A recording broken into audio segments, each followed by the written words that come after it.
It's a little unusual for someone to start a job and then within 3 weeks be saying, hey, I've got to have a whole heap of time off. It's worse when it gets into my voice, if I could just talk through it. So I'm Jenny Dray and I'm the Possessions Coordinator for Inland Rail.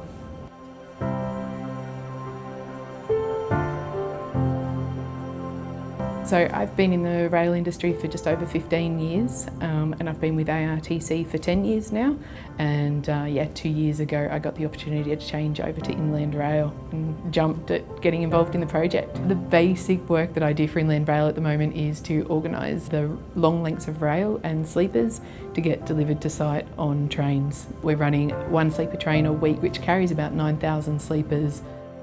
So 3 weeks after I signed my contract with Inland Rail, I got diagnosed with breast cancer and things changed considerably for me in work and personal life while I was dealing with that. These two things happening at the same time was actually kind of great in a way because I had a new focus at work. I had something fun and exciting to work on. So while I was doing my treatments, it really took my mind off the difficulty of those, getting to get involved in this super exciting project. And I was delivering all of the sleepers and rail for the Parks to Narromine project at that time. So yeah, it was exciting, and I was sitting in the chair for my 4th chemo appointment and the guys from site were letting me know that the first train had arrived and that Barnaby Joyce was out there seeing it all. And yeah, it was fun actually, in a really weird way, to be doing these two huge life-changing things at the same time. So my breast cancer was found because I had had just a strange skin presentation on a breast. I had what looked like a welt. I was going to my GP to see her about some other things anyway, so mentioned it to her. She decided that the best course of action would be for me to go and have an ultrasound and a mammogram. I was 39 at the time, so I wasn't due for any of that screening in a sense, but because my GP is great, she got onto it, and yeah, within a week I was sitting in front of a surgeon being told I had cancer.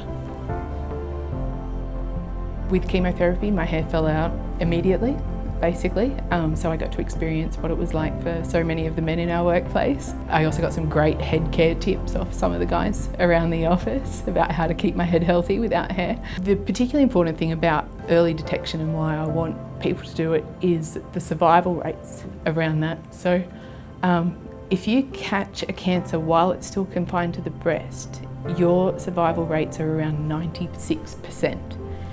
If it has had the opportunity to spread to your lymph nodes, which mine had, your survival rate drops to about 80%. And that's huge. Sorry, trying not to, it gets me at weird times. I get upset because I'm passionate about making sure that other people know that this is such a serious thing. You know, 1 in 7 women will get breast cancer, and we all know. We work with 7 women. Sorry, gonna have to take a little break again. 20% of those women will be aged between 40 and 49. I would not have gotten through the treatments as easily as I did if I didn't have a workplace like ARTC and a manager who let me keep on working, managed to facilitate my remote working, and just really supported that work was important to my mental health during the treatment. And yeah, it was incredible. I feel like the forgotten people are the younger people. We know that women aged 50 and over have to start having mammograms. What we don't know is that women from age 40 they can do it for free. It's super easy. All my friends now just book online. I've had so many people from work message me to say, Jen, I booked my mammogram, and they're my age or they're younger. And it's simple, it doesn't hurt that much.